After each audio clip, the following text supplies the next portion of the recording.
All right, sun hat is on. 90 something degrees out here, easily.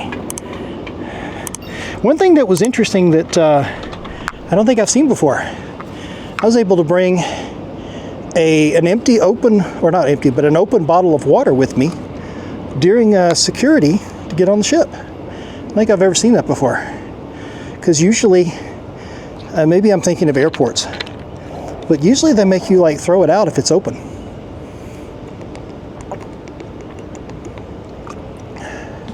So that was very interesting. I actually asked the guy there in the line, the security line. I was just about to, get up there where you put the thing on the deal. And I said, do I have to throw this out? And he's like, no, you can, you can hold it. Sure enough, like I said earlier, the lady that was doing the security, man, she was really cool. Super quick, super easy. Now, they're contractors for either the terminal or the city. So, I don't know how much skin they have in the game in terms of like trying to enforce the list of things you're not supposed to bring and all that stuff. There's the bridge. They probably offered a behind-the-scenes tour of Jewel of the Seas during the pre-cruise planner.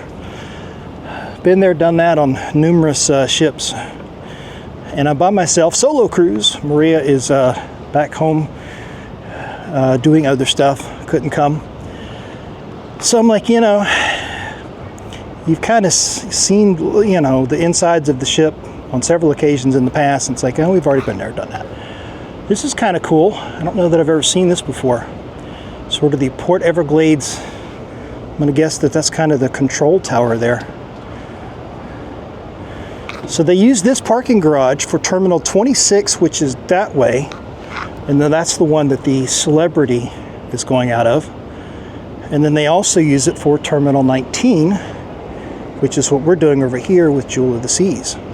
So we're in this parking garage. This is the Palm Garage, by the way, here at Port Everglades.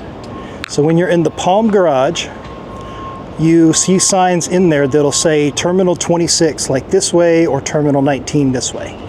So you just have to, make sure you're kind of going through the right elevators, otherwise you're going to increase your step count.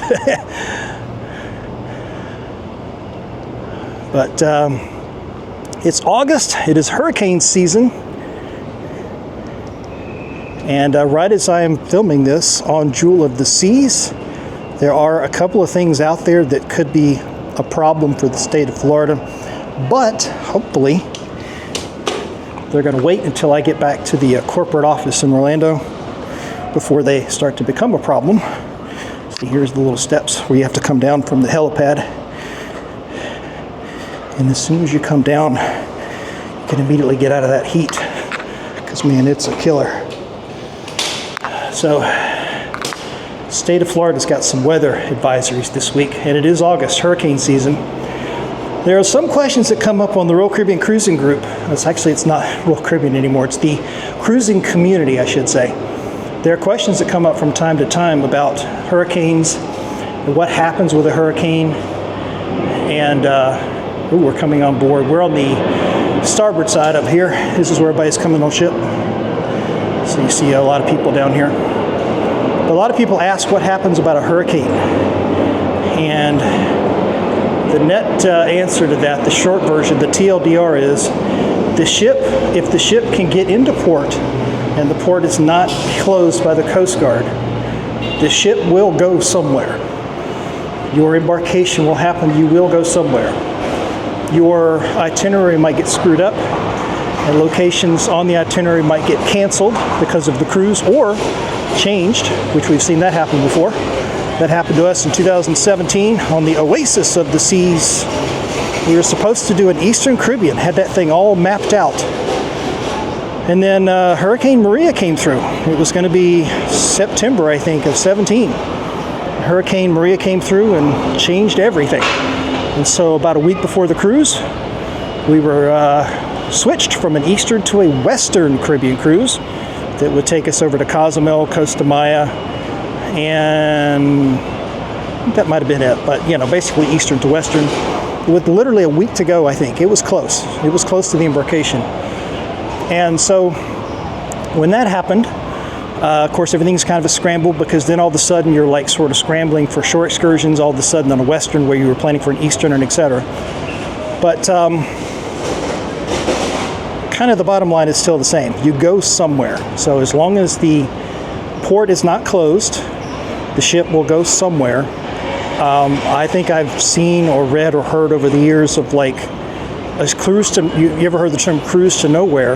The ship departs, the individual port stops get canceled or get all screwed up or whatever because of a hurricane, and you end up with just like days at sea, or maybe, you know, one of them and then the rest are days at sea. So if you look closely in the cruise contract, they'll tell you that they are under, you know, no obligation for this or that or whatever, and, you know, they're covered as far as the cruise contract is concerned. So it is what it is. If you're cruising and you're not used to cruising or you're new to it, hurricanes will happen. As long as the cruise port is not closed by the Coast Guard, that's what counts. I've had that happen once, way back in 2004 on a Carnival cruise, before I started cruising the Royal Caribbean. It's even before I met Maria.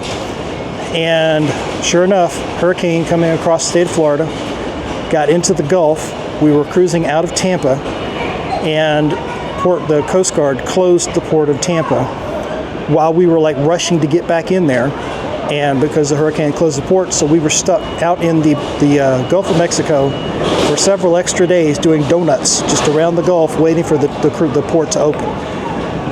And I'm sure that somebody's cruise would have been going out that same day. We were supposed to get back in, and of course the port being closed, and I don't know what they would do with that. I don't know if they would cancel the cruise, or I don't know how that would happen. So fortunately, we've never been in that position before. The times we've been impacted by hurricanes, we've always been able to at least embark, and then once we're out at sea, or even they plan ahead of time, you know, whatever. So the main thing about a hurricane is you're going to go somewhere as long as you can get to the ship because the port is still open. So that's the takeaway there. Comes up from time to time on the cruising community group on Facebook. And if you haven't joined that group, you need to make sure you do that, because we've got about 225,000 people in there with all different levels of experience and knowledge and things like that. And it's led by Peter and John from Cruise Planners out of Texas. Those guys are awesome. We cruised with them on the Celebrity Beyond a couple of years ago and kind of co-founded the Facebook group with them. So the cruising community group on Facebook.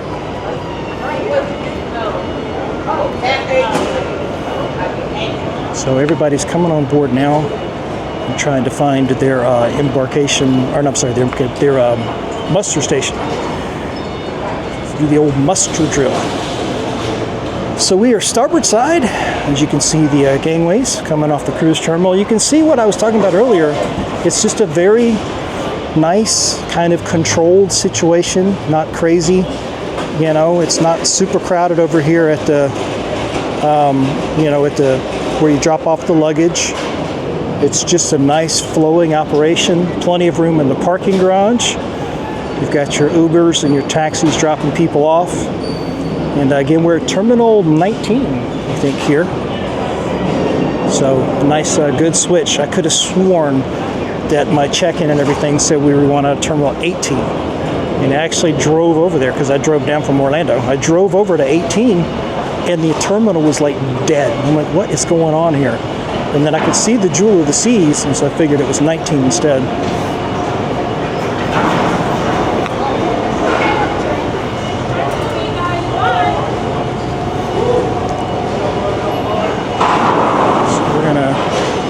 Go back here, turn towards the back of the ship. You see the glass door? Yeah. Just go inside, you can see the door. Yes, I'm good. I've already checked in. Thank you. See, I'm telling you, they're pushing the muster drill check-in. Because invariably, you always get towards the end of the cruise, or not the end of the cruise, you're ready for sail away, and you've got people that have not done their muster drill check-in. And it's like, come on, man. So the cruise lines are pushing it pretty hard.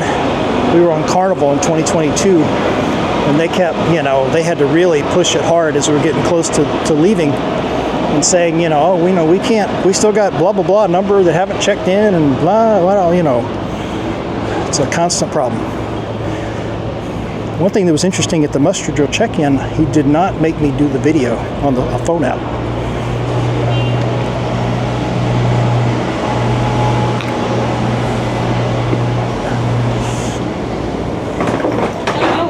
Hello. Ooh, thank God for the air conditioning.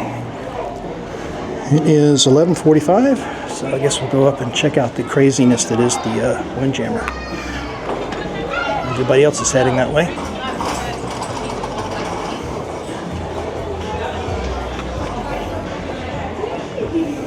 I'm going to change my hat here. Still got the sun hat on. All right. Time to attempt to make it up to the Windjammer.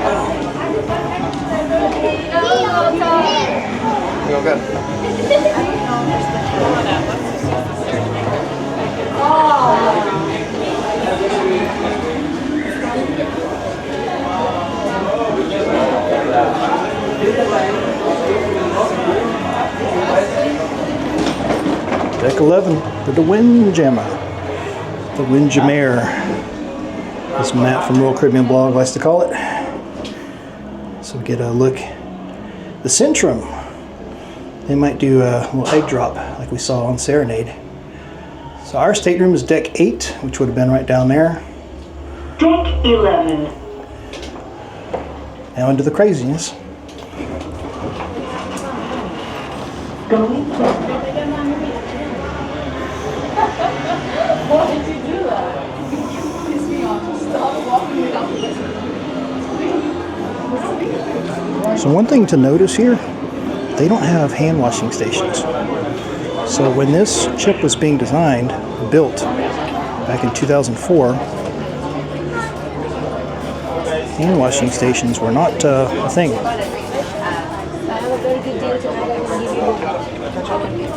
Sorry. No, you're all right. Yeah, so there's no room here. So if you look around,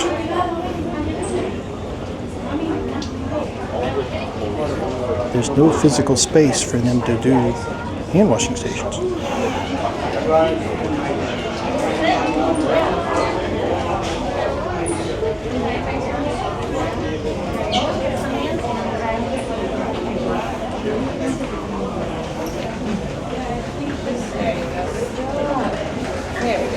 Thank you. Thank you. Hello, how are you today? That stuff on my hands. First time into the Windjammer right here.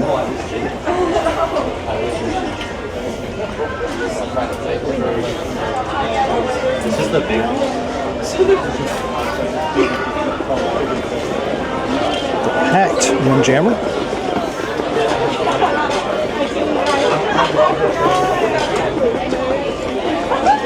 So,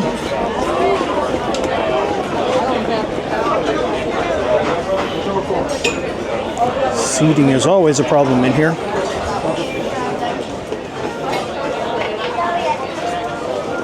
There's a little bit of seating around the side back here.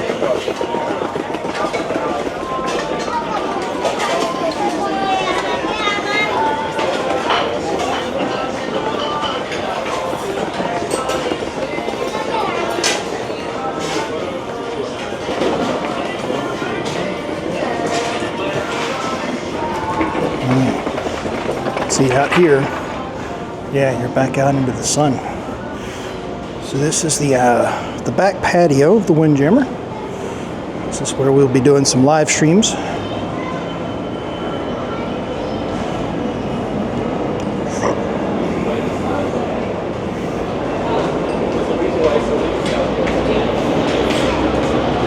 Yeah, but it's hot. So you'll be able to get some good views back here.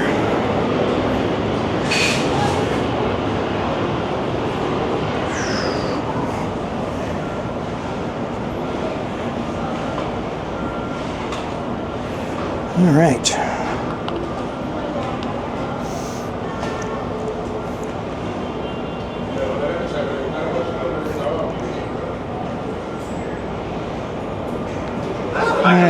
crazy packed Windjammer. Open house right now. Whatever you choose to, please make sure you get checked in and your assignment set. We cannot allow you to sound without your name. Staterooms are open. DJ, go and install. Ciao for now. Welcome aboard.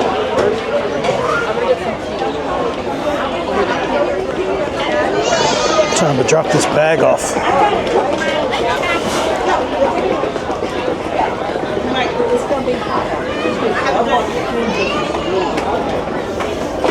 The Windjammer.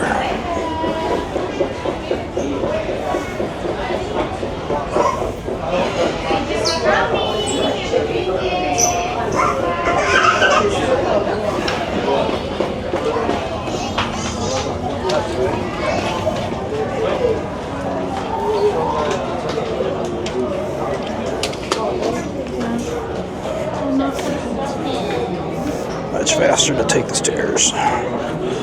Everybody's trying to do the elevator.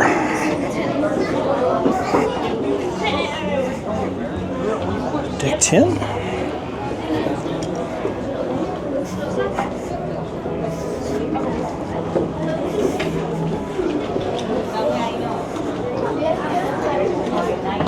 Hey guys.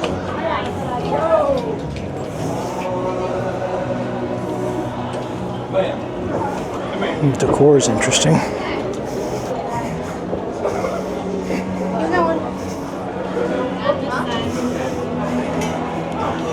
Alright, deck 8.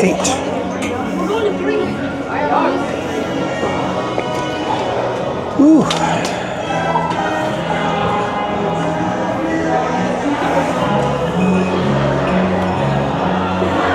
Ooh. Finally to that point where everybody's starting to kind of scatter out a little bit.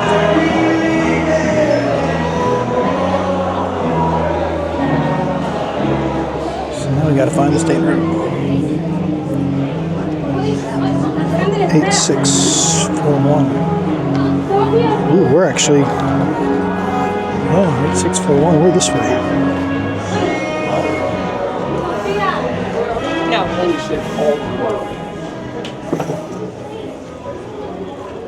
Oh, wait, no.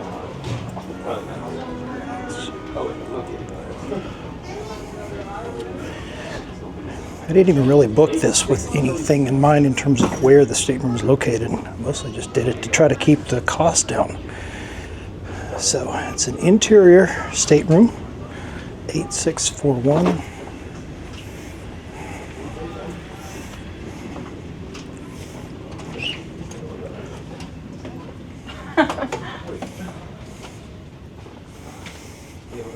It's probably going to be over here on the right, because I would imagine the ones on the left are going to be ocean view balconies.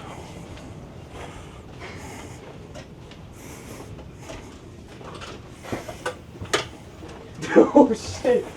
Damn! Yes, sir. What is up, guys? Yo, we got Cocomelon 22, bro.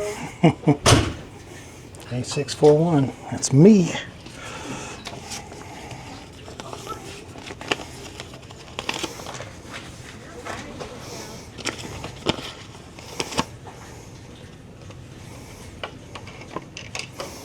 All right.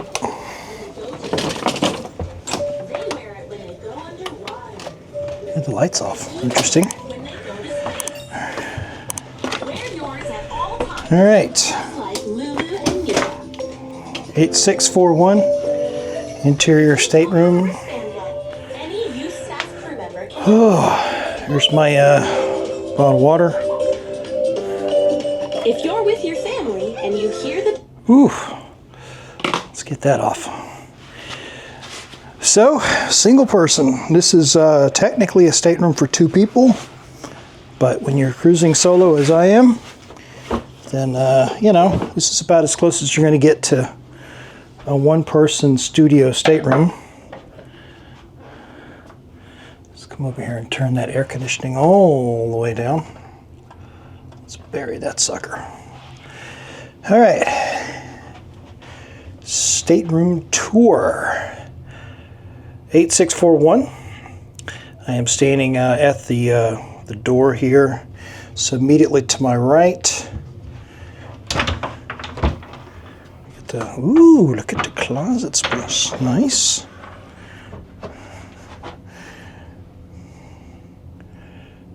Again, this is just a standard interior stateroom. So you can see it's meant for 2 people. Not all of the newer ships, the staterooms, they don't all have the vests in the stateroom. So that's something you see on older ships. This ship was launched in 2004, I think. Plenty of coat hangers. Got your form here in case you want to do the laundry service. We've done laundry service before on the Royal Caribbean cruises, and it's excellent. For this particular cruise, since I'm by myself, I don't think I'll need it. Plenty of those. Of course, you've got a couple of racks here to hang, you know, pants and stuff. Really like the all the shelving space. This will be very handy, especially for just me. But even if Maria was here with me, we could definitely put the shelving space to good use there. There's your door. E16, our muster station. And so right here we have the usual stateroom. They always put the switch on the outside. Now this, I'm not sure what this is. Oh, this might be for audio. Oh yeah, look at that. That's to hear messages inside the stateroom. This, I don't know that I've ever seen this before, because most of the time when we're in the stateroom on Royal Caribbean ships, we can't really hear the announcements. Got the traditional plastic enclosure here. You can see from down there how small it is when the doors are closed. So, you know, it's kind of big enough for like a single person to do a shower. If you're, you know, depending on your size. Of course, you got your one deal here for your shower and body wash. This is cool though, because this is adjustable. So there's a way to move this thing up and down so that you can change your height here. Of course, you got your controls and everything. So just a pretty basic shower. A little small, but we're used to this. Again, this is a 2004 ship. So this is, you know, one of the older ones. Got your little place to hide, you know, hang things here. Oh, the one thing I don't know if I noticed, oh, there it is. Okay, so you got a clothesline here. So when you have wet clothes, you can pull this across, right? And you can let your wet clothes hang up here to dry. So I might actually be taking advantage of that, depending on how things go. And the usual standard toilet for Royal Caribbean. Everything in here is pretty straightforward, pretty standard if you've been on Royal Caribbean ships before. This is very similar to what we've seen on Adventure of the Seas and Voyager of the Seas and Mariner of the Seas and Serenade of the Seas and like all these older, smaller ships. We probably saw something a little bit bigger on Ovation of the Seas, and then of course the Allure, or sorry, not the Allure, the Oasis class ships and the Icon ships are definitely bigger. But so you got some shelves going on here, plenty of places to store stuff. You've got your little outlet up here if you want to run a, what do you call it, a razor, electric razor. So pretty straightforward. Just a traditional cruise ship bathroom. So one thing about these, you always have to remember that you have to step up. So, you know, always have to watch out for that. Let's see what we got over here. This is a little desk area. This will be a perfect, of course, for me to set my laptop up. I do not have my tickets. I'm supposed to have my tickets for Bimini. I guess I'll get those later, maybe. I don't know. Normally, when you come in here, your shore excursion tickets are kind of laid out with everything. So I'm not sure what's up with that. So you got a little storage space here. So power is usually a problem. In this case, it's not too bad. We've got regular 110 here, 110 here, and then we've got traditional European port. Now I brought my European converter so I can run out of that too. So technically I've got 3. You can kind of see, this will tell you how old this ship is. Look at this. Modem and telephone and data port. So old school. And then of course open this. Got a couple of things there. You got your breakfast menu if you want to do that. You've got a couple of other things in here. So there's your room service menu. And there's a hair dryer, which I won't be using, but Maria's always on the hunt for where's the hair dryer. Got your tissues there, and then of course the rest is just drawer space. Got a refrigerator. A lot of people ask in the cruising community group about refrigerators. It is cold and ready to go. I doubt seriously I will be using it, but some people use it for medications and various other things. And then come up here, of course, and you've got your safe. This is a larger safe than we're used to. This much larger safe. Yeah, usually it's not quite this big. I guess they figure it's going to end up taking up this whole shelf anyway. Might as well make it a decent sized safe. Yeah, so the only thing I'm a little surprised at is my shore excursion tickets are not quite here yet. Oh, here you go. Cruise compass. They started this a few years ago. So they no longer really print the cruise ship compass because they want you to do everything off of like the app. If you go down to guest services, a lot of times they might have like 1 or 2 printed versions down there, or you can actually ask for them, but for the most part they want you to do the electronic version.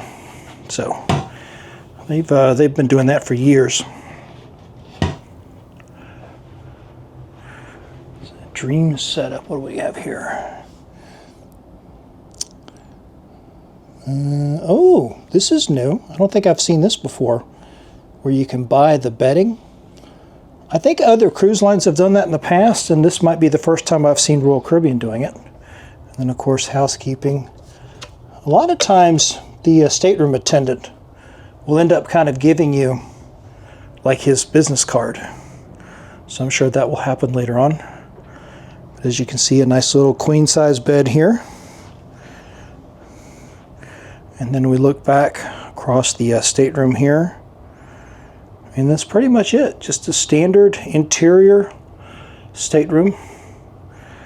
Nothing special. But for me and this particular cruise, this is all I need.